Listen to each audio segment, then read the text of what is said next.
Hello, everyone. I thought that we would read a book together today. This book is called The Secret Word.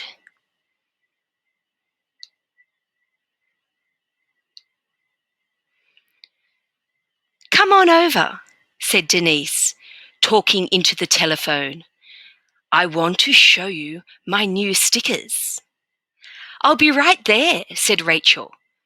Less than 5 minutes later, Rachel was knocking on Denise's door. Rachel lived 2 houses away from Denise. Denise opened the front door. She was holding a bright yellow happy face sticker.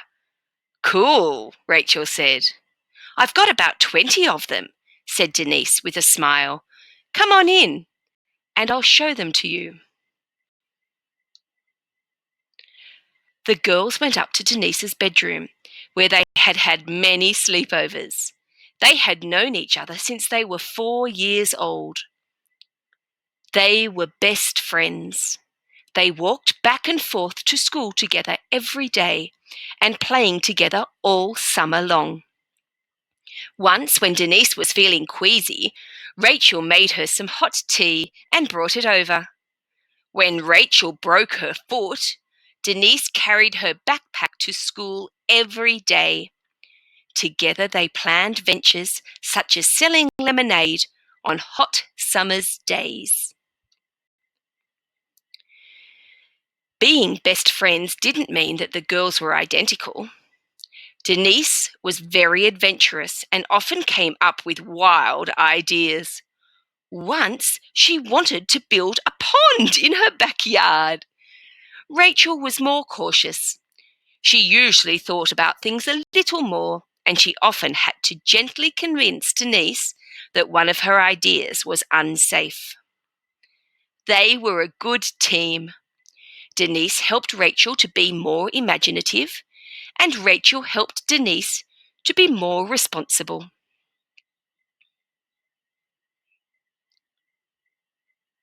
After they looked at Denise's new stickers, Rachel said, I've been reading a book about 2 best friends who remind me of you and me.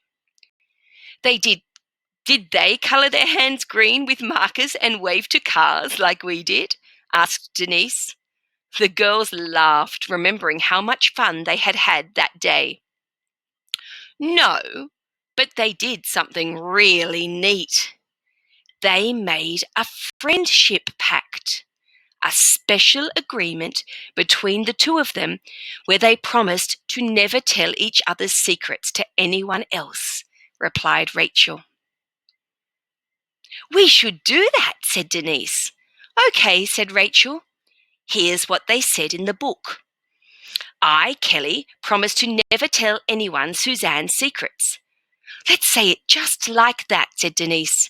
Wait, first raise your hand like you're in court, said Rachel. Denise did so. I, Denise, promise to never tell anyone else Rachel's secrets, she said. Rachel raised her hand. And I, Rachel, promise to never tell anyone Denise's secrets. Then they shook hands in a very serious way. The next day, Rachel and Denise were at the edge of the playground.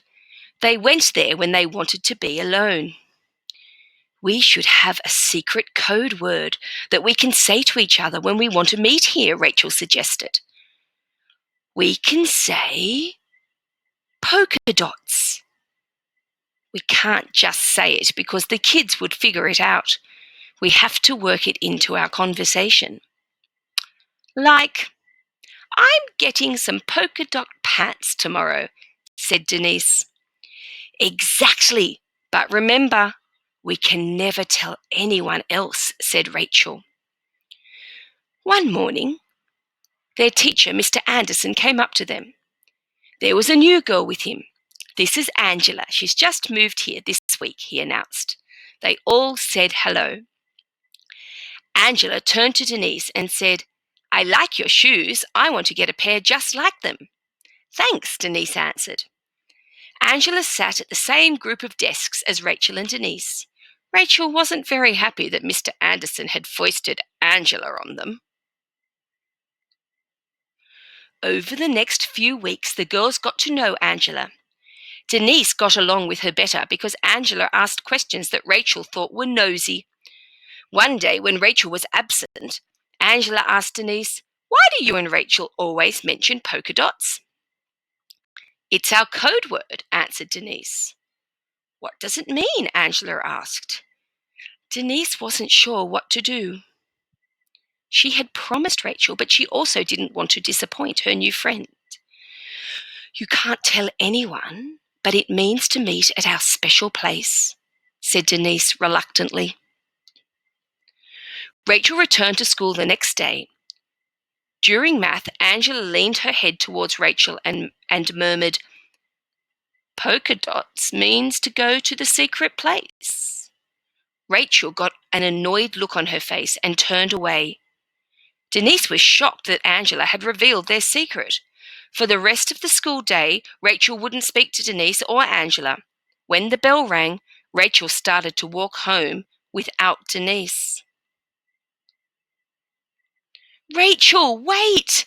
Denise called, but Rachel kept walking. When Denise caught up to her, she said, "Rachel, I'm sorry." "You broke our solemn pact," Rachel said angrily. "How could you? You're my best friend." Denise grabbed Rachel's shoulders to make her stop walking. Rachel stood there with her hands on her hips, so Denise spoke while she could. "Rachel, I know I made a mistake, and I'm so sorry. Please forgive me." Rachel just walked away, while Denise stood on the sidewalk and cried. Later that evening, Rachel told her mum everything. "How can I ever be friends with Denise after she broke our promise?" "Honey, do you really want to deprive yourself of your friendship with Denise because of one incident?" She, her mum asked. "She said she was sorry. She made a mistake, Rachel. What if you made one mistake and because of it, Denise never wanted to be your friend again?" "I guess you're right," said Rachel. I don't think she did it to be mean or anything." A little while later, the doorbell rang at Denise's house. "Are you the girl with green hands who builds ponds in her backyard?" said Rachel. Denise knew immediately that Rachel wasn't angry anymore. "I am so sorry. Will you forgive me?" asked Denise. "I'll forgive you," said Rachel, "even though that was a really silly thing to do." Then they looked at each other and laughed. "I've got a great idea," suggested Rachel. "Let's call Angela and see if she wants to come over too." "It's a deal," said Denise. Wow, that was a good book. Have you ever had a friend that has told something secret to someone else that was just between the two of you? Let's answer these questions. Why do you think Angela tried to find out what the secret word meant? You can pause the video and you can video your response and send it to me when we're finished our lesson. Question 2. What is one way that Rachel and Denise are alike? And what is one way that they are different? Question 3. Why did Rachel get upset with Denise? Question 4. Did Rachel make a good choice when she chose to forgive Denise? Question 5. What is the main idea for this story? Okay.